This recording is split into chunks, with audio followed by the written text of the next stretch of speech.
আসসালামু আলাইকুম। ওয়ালাইকুম আসসালাম। একটু এদিকে আসুন।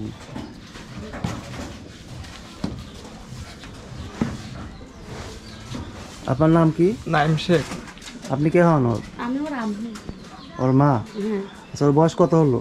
22 বছর। 22 বছর। দেখি জন্ম থেকে এরকম? জন্ম থেকেই এরকম। আপনি একটু বলেন তো এই সম্পর্কে।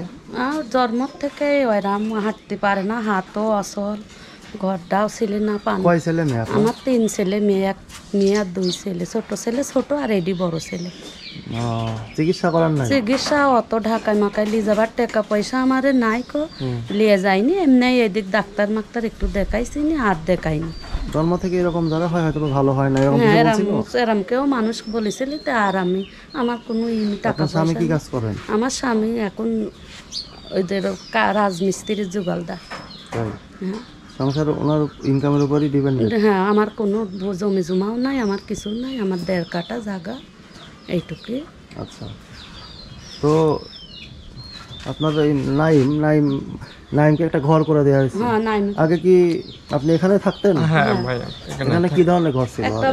একটা দোতলা ঘর ছিল। দোতলা, ওটা কি একবারে ভেঙে গিয়েছিল? হ্যাঁ, ভেঙে গেছিল পানি, সেদিন শিল পরে আরো ভেঙে গেছিল। তাই? আপনি কি কোনো প্রতিবন্ধী ভাতা পান? হ্যাঁ ভাইয়া, পাই। ভাই কতদিনে কত টাকা পান? 6 মাস মাসে 700 করে পাই। এক মাসে 700? প্রতি মাসের টাকা প্রতি মাসে দেয়? না না, 3 মাস পর পর দেয়।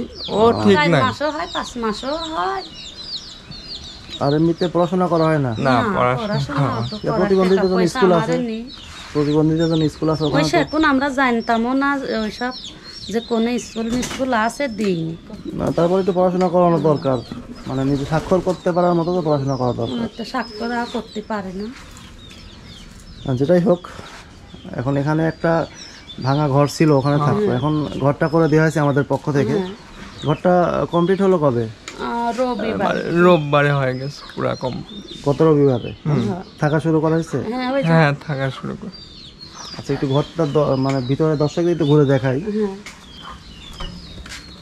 একাই থাকে এখানে না? হ্যাঁ, ও বড় হয়ে গেছে, একাই থাকে। জাল না মাল না কিছু নেই, ওই যে দড়ি বাইদি দিছি, কাপড় চোপড় গুন থয়। আগে তো এখানে একাই থাকে?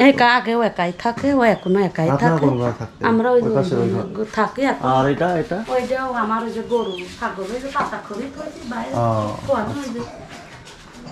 তো একা এখানে থাকে। তো আগে তো এটা খুবই ভাঙা ঘর ছিল। হ্যাঁ, সমস্যা ভাঙা হতো? ঘর। হ্যাঁ, যে বেটা দেখে গেছিলি, দেখি যায় সেদিন শিল পরি আরো মানে ভোগলা হয়ে গেছিল। তাই? তো এখন তো সম্পূর্ণ নতুন টিন বাটাম, নতুন খুঁটি, হ্যাঁ, সবই দেশে। নতুন একটা ঘর পেলো। আল্লাহ দিলে এটা অনেক দিন যাবে। হ্যাঁ, ওর দুঃখ কাটে যাবি। সেটাই। তো ওরও হয়তো বা এখান থেকে অনেক ভালোই লাগতেছে। নতুন ঘর, ভালো লাগাটাই স্বাভাবিক। আপনার কেমন লাগতেছে? আমার সেই ভালো লাগতেছে, কারণ আমার তো ক্ষমতা নাই যে ঘর তুলি দেব। এই জন্য বেটারে কাজ কইছিল, বেটারা দেশে। এখন ব্রেন ঠিক আছে? হ্যাঁ, বেরেন এক হাতে সমস্যা, বাম হাতটা ভালো আছে। ঠিক আছে, মানসিক ভাবে কোনো সমস্যা না, ওইসব কোনো রাগারাগি কোনো নাই, মানুষের সাথে সুন্দরভাবে কথা কইতে পারে। আর আল্লাহ এরকম ছেলে মেয়ে দেন পরীক্ষা নেওয়ার জন্য। এটা একটা এখন আল্লাহ দেশে 22 বছর ধরে টানতেছে। বাবা মার জন্য রহমতও বলা যায়। এর ওসিলা হয়তো বা আপনারা পরকালে মাপও পেতে পারেন। আল্লাহ যাক, এখন আল্লাহ ভালো বোঝে। যাই হোক, ওর মতো একটা ছেলেকে এই ঘরটা করে দিতে পেরে আমাদেরও ভালো লাগতেছে। তো আপনার মতো একটা অসহায় ছেলেকে ঘরটা দিতে পেরে আমাদের খুবই ভালো লাগতেছে। তো আপনাদের একটু বলি যে আপনাদের এই ঘরটা করতে খরচ হয়েছে 48,425 টাকা। দোতলা ঘর, 48,425 টাকা খরচ হয়েছে। আমেরিকা থেকে একজন ভাই 21,681 টাকা দিয়েছেন। লুৎফুন্নেসা বেগম এবং আলিয়া আফরিন আপুর পক্ষ থেকে 25,000 টাকা দেওয়া হয়েছে। নাম প্রকাশে অনিচ্ছুক একজন 1744 টাকা দিয়েছেন। এই 3 জনের পক্ষ থেকে আপনাকে ঘরটা করে দেওয়া হলো, আপনার ছেলেকে ঘরটা করে দেওয়া হলো। অবশ্যই দোয়া রাখবেন তাদের আমি জন্য। দোয়া রাখি আরো যেন ওরে দেওয়ার তৌফিক দান করে, আমার ছেলের মতন যেন আরো লোকে পায়, এতে আমরা খুব খুশি। আপনি কি দোয়া করবেন? আমি কি করব, আমার তো চলি খাবার মতো কিছু নাই। আমি যেন আরো কিছু সাহায্য পাই, এটাই আমার কামনা। আপনার জন্য দোয়া রাখি যে আল্লাহ আপনাকে যেভাবে হোক সুস্থতা দান করেন, আপনার নেক হায়াত বৃদ্ধি করে দেন। আর আপনার মতো এরকম কষ্ট যেন আল্লাহ কাউকে না দেন, এই দোয়া করি। আপনি নিজেও করবেন। হ্যাঁ। আসসালামু আলাইকুম। আসসালাম।